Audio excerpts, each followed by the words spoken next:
구독자 여러분 안녕하십니까? 오늘은 한국사 제27장 한국전쟁에 대해서 알아보겠습니다. 오늘의 주인공은 메가드 장군입니다. 지난 시간에 배운 남북분단에 대해서 잠깐 복습하겠습니다. 1945년 2월에 열린 어디에서 미국과 영국은 소련의 스탈린에게 대일전 참전을 요청했다. 얄타 회담이죠. 1945년 7월 미국, 영국, 소련은 무엇을 발표하여 일본의 무조건 항복을 요구했다. 포츠담 선언이죠. 1945년 일본이 항복하고 소련이 한반도에 남진하자 미국은 소련과 협상하여 한반도에 무엇을 정해 분할 점령했다. 38선을 정했죠. 1948년 8월 15일 남한의 단독으로 대한민국 정부를 수립하고 초대 대통령으로 어떤 대통령을 선출했다. 대한민국의 초대 대통령은 이승만 대통령이죠. 오늘 배울 한국사 교과 내용은 제27장 한국전쟁이며 오늘의 주인공은 메가드 장군입니다.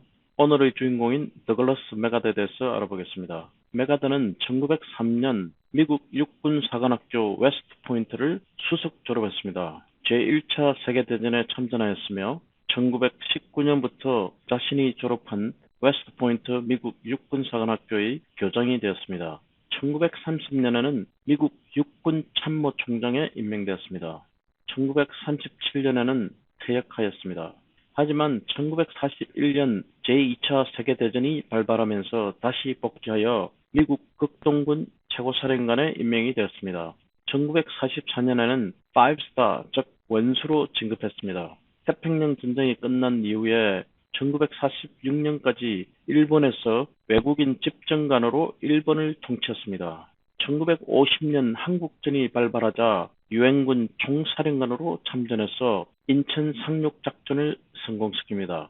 1951년에 침략자 중공군의 응징을 위해 만주에 원폭 투하를 주장했습니다.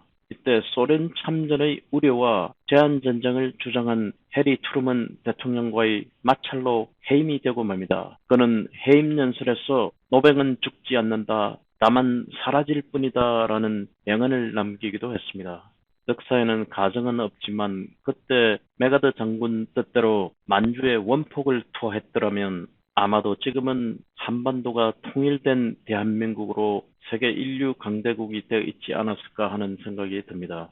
먼저 한국전쟁이 일어난 배경에 대해서 알아보겠습니다. 1945년 일본이 항복한 이후에 북이 38선을 기준으로 남북으로 나눠서 만주 지방은 소련군이 진주하고 남쪽에는 미군이 진주하여 일본군의 무장해제를 실시하고 각각 분정을 실시했습니다. 1948년 좌우합작 운동이 실패로 돌아감에 따라 남북의 각각 단독 정부 수립으로 남북 분단이 고착화되었습니다. 한편 중국에는 1949년 12월 12일 제2차 국공내전이 발발합니다. 이 국공내전의 결과로 장제스의 중국 국민당이 패배하여 타이완 섬으로 쫓겨가고 중국 본토는 마오쩌둥이 이끄는 중화인민공화국이 지배하게 되었습니다. 따라서 이 지도에서 보는 것처럼 38선 북쪽 전체가 공산국가가 되고 맙니다. 한편 북한의 김일성은 수차례 소련의 스탈린과 중화인민공화국의 마오쩌둥을 만나 남침 허락과 전쟁 지원을 요청하였습니다. 처음에는 스탈린이 반대했지만 결국에는 중공이 전쟁에 대한 원조를 하는 조건으로 김일성의 남침을 승낙하고 맙니다. 이때 소련은 북한의 강력한 군사적 원조로 소련의 무기를 대량 제공하였습니다. 마오쩌둥이 말하기를 조선 통일은 무력에 의해서만 가능하며 미국이 남한 같은 작은 나라 때문에 3차 대전을 시작하지는 않을 것이므로 미국의 개입을 두려워할 필요가 없다라고 말했습니다. 미국의 개입이 없을 거라는 마오쩌둥의 예측은 나중에 빗나가고 맙니다. 1949년 6월 29일에는 주한미군이 철수하게 되는데 이는 미국이 한반도를 전략적으로 포기했기 때문입니다. 1950년 1월 12일 소위 에치슨 라인을 선언하고 맙니다. 이 에치슨 라인이라는 것은 태평양에서의 미국의 동북아시아 지역 방위선이었는데 한반도, 중화민국, 인도차이나 반도가 이에 제외되고 말았습니다. 미국은 이승만이 강력한 군사력을 보유하는 것을 원하지 않았고 한국 정부의 군사 원조 요청을 거부합니다. 게다가 미 의회의 대한 경제 원조도 삭감되었는데 3억 5천만이었던 것이 5천만 달러로 삭감되었습니다. 이와 같은 여러 가지 배경으로 인하여 한국 전쟁이 발발할 가능성이 점차 커져가고 있었습니다. 2차 세계대전 이후로부터 소련 연방이 붕괴된 1991년까지 미국과 소련 연방 및 양측 동맹국 사이에 갈등, 긴장, 경쟁 상태가 이어진 대립 시기를 냉전, 즉 콜드워라고 부릅니다. 1955년에 바르샤바 조약기구가 창설되었는데 이는 2차 세계대전 이후 소련이 점령한 유럽 국가 중 일부는 소련 연방에 병합시키고 그 외 지역은 위성국가로 삼아 공산권을 형성합니다.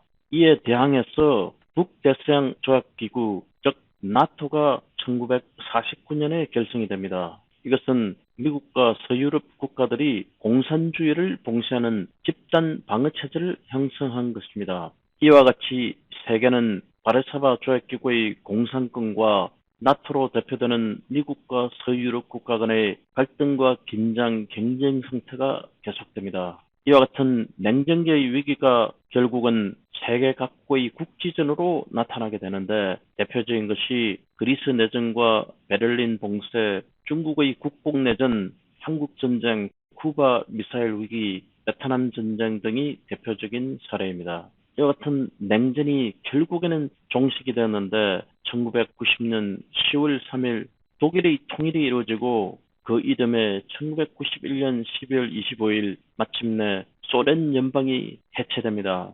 1950년 한국 전쟁이 발발하기 직전의 남북한 군사력을 비교해보면 이와 같습니다. 군인의 숫자로 보면 북한이 남한에 비해서 2배가량 많았고 특이할 만한 것은 북한은 1개 전차 여단이 있었지만 한국군에는 단 한 대의 전차도 갖고 있지 않았습니다. 그에 반해 북한은 242대의 전차를 보유하고 있었고 자주포도 176문이나 가지고 있었습니다. 그 밖에 특이할 만한 것은 공군력인데 북한은 210대의 전투기를 보유하고 있었지만 한국군은 연습기 22대만 보유하고 있었습니다. 이처럼 남북한의 군사력을 비교해 봤을 때 한국군이 압도적인 열세에 놓여 있었습니다. 마침내 한국전쟁이 발발하게 되는데 그 1단계로서는 1950년 6월 25일 새벽 4시에 북한군이 38도선을 전면 남침합니다. 불과 3일 만인 6월 28일 북한군이 서울 시내를 점령합니다. 이에 따라서 1950년 7월 7일 유엔군이 조직되고 오늘의 주인공인 메가드 장군이 총사령관으로 임명됩니다. 1950년 9월 14일에는 낙동강 방어선을 구축하고 최후의 일전을 준비합니다. 한국전쟁 2단계로서는 1950년 9월 15일 메가드 장군의 총지휘하에 유엔군 인천 상륙작전에 성공하고 9월 28일 서울 수복을 하며 낙동강 방어선을 넘어 대반격을 개시하게 됩니다. 1950년 10월 1일 국군이 38도선을 돌파하게 되는데 이를 기념해서 대한민국은 10월 1일을 국군의 날로 정했습니다.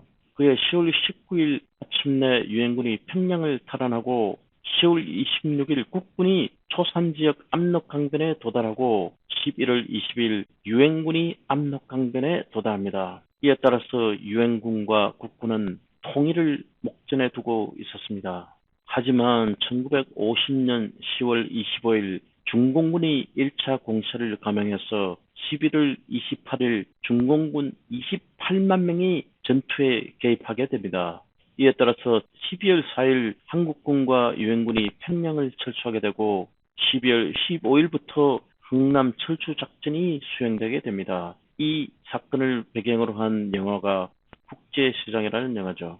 같은 해 12월 31일에 중공군의 신정 공세가 감행되고 불행히도 1951년 1월 4일 중공군이 서울을 점령함에 따라서 일사후퇴를 하게 됩니다. 1월 24일에는 평택, 단양, 삼척의 전선이 형성됩니다. 다시 1951년 1월 25일 유엔군이 재반격에 나서고 1953년 7월 27일 마침내 휴전에 합의하게 됩니다. 이러한 한국전쟁의 피해를 보면 이산 가족이 1,000만 명이 발생했고 공업시설의 45%가 파괴됐으며 엄청난 숫자의 사상자가 발생했습니다. 한국전쟁을 도와준 유엔 참전국은 총 63개국이었으며 병력을 지원한 나라는 16개국이었는데 미국이 30만 명을 지원했고 그 외의 국가가 3만 9천 명을 지원했습니다. 의료를 지원한 나라는 5개국이었고 물자를 지원한 국가는 39개국에 달합니다. 오늘은 한국 전쟁에 대해서 알아봤습니다. 다음 주에 공부할 내용은 한국사 최종회 28장 4.19 혁명 5.16 쿠데타와 경제 개발에 대해서 공부하겠습니다. 시청해 주셔서 감사합니다. 다음 주에 뵙겠습니다.